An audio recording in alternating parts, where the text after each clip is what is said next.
it's not uncommon for you to see somebody say, "Oh, he's my everything, he's my all." Yeah. Yeah. Yes.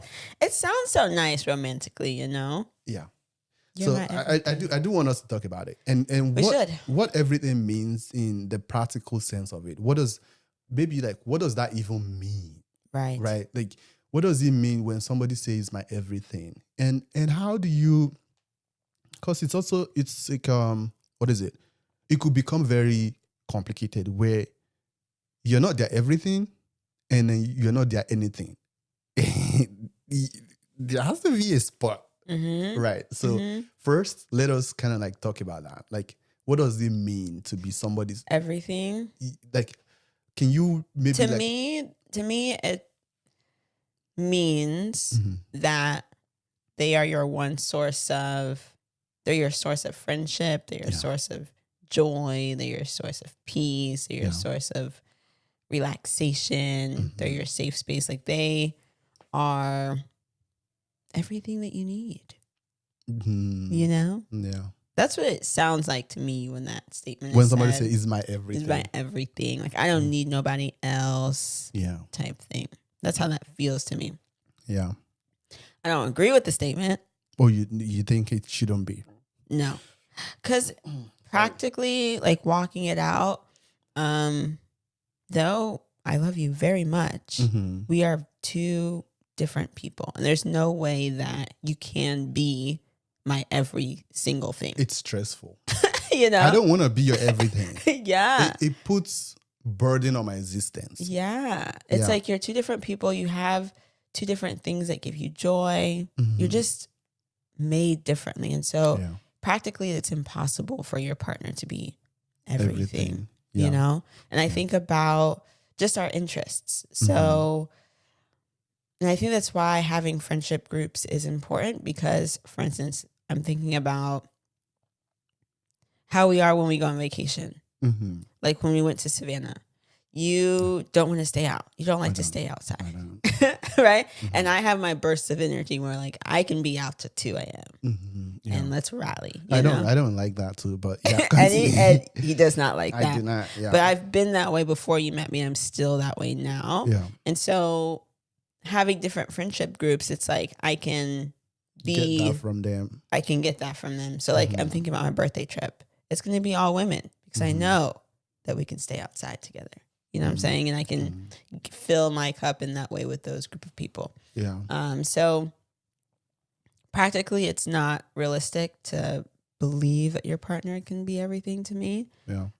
Just because you're two different people and they're not a perfect person. And I think that's maybe where like polyamory comes from. They're looking for, they're looking how to satisfy.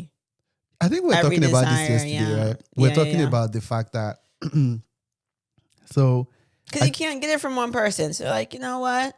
I follow. Let me pick from this person. I follow like this show. It's like, it's a show about like polyamorous people. And it's like a nice story. It's not, I mean. The one that I call your poly show? I couldn't remember the name of the show, but it's a nice show, okay?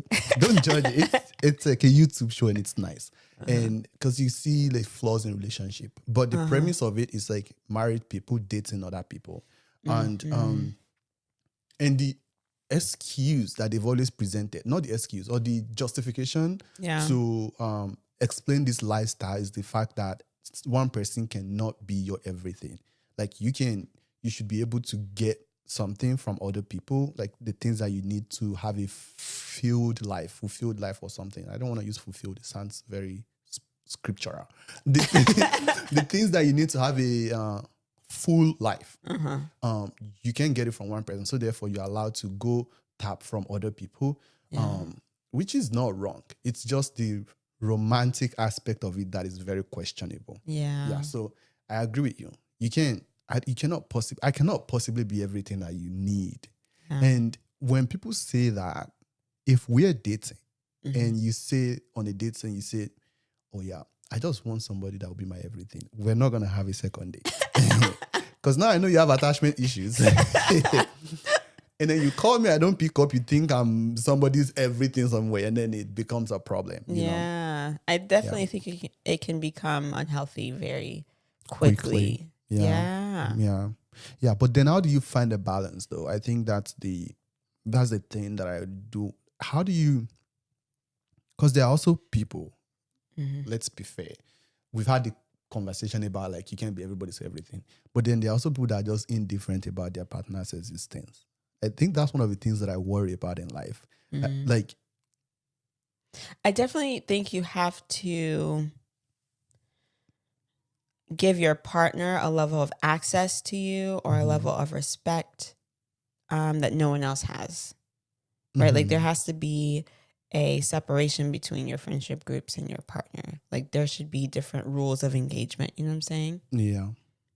No, so I see what you're saying. There should be, even though you're getting your cup filled in some domains that your partner is not able to be the person to help you fill that cup, right?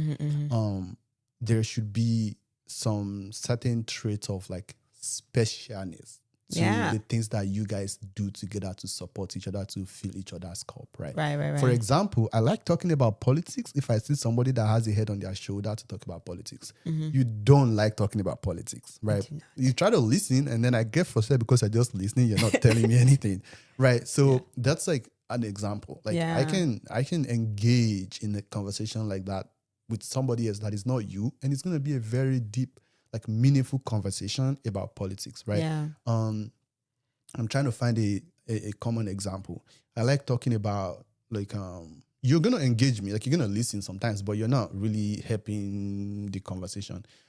For politics, for example. Yeah. You on the other hand, I think, for example, you gave an example of like the dance thing, like going outside thing, and I don't like that. Like I don't think anything godly happens after 12 a.m. It's true. I don't think anything godly happens outside after 12 a.m. Yeah. You want to do that, right? On occasion. Babe, you know? You would do it every week if you have the platform to do it. Not occasions. That's true. I promise Babe, you. I also have a limited social battery, so no, I would not do it. Babe, you go out once per week. If you are, let's say like if you're with your people, you said you would not. When you were deployed, every opportunity that you had to go out. It wasn't once a week. It's not because you didn't have the opportunity. But when the opportunity presented itself. Because I had out. It's because I had a good break of time between the last time. Yeah, so my point is that if you had the opportunity. I wouldn't do it every week. You probably will. I wouldn't. Why would you not? What makes you think you would not? Because I'd be tired. Just once per week, Friday nights, drink. Babe, you remember when you wanted to actually have a whole weekly engagement with one of our friends and you say like, let's do like a drinky Thursday or whatever. Oh yeah, see, it never happened. Yeah, but I know, of course, it died. But I'm saying like, I'm just saying that to say that if you have the environment and the right people around, you would go out once in a week at night till 2 a.m. No, I don't think so. Sure. Once a month. Sure. Yeah. I agree with you. Babe, but I couldn't do every week. Babe, you will do it. Yeah, sure. Let's not derail what we're trying to say. But what I'm trying to say is that there's always gonna be that lapse in like relationship where you can get everything from somebody. But also one thing that worries me, what I was trying to say, one thing that worries me is that there's a thin line between like not being everything for somebody, being cautious of that, and people recognizing that, and then also somebody not being anything for their partner. And then you touch on that by saying there has to be like a special touch in your relationship with the person that you're partnered with, something like that. For sure. So how do you think like drawing that boundary? What does that look like? Like how do you know you're not swaying towards the far right or far left? You know, like how do you? I think you just have to keep tabs on how often you're going to your partner for things or why you're going to other people for things and not your partner. Like you have to be very self-aware when it comes to how you're engaging with other people. You know, like just like you said, it can be easy to slip into like an emotional attachment. Oh yeah. A situationship. Wait, what was it when Jada's thing was going around? It's a situationship. Was it? No, an entanglement. Oh yeah, sorry. It was an entanglement. Well, situationship was also part of the phrases anyway. Yeah, but like it can get it can get entangled.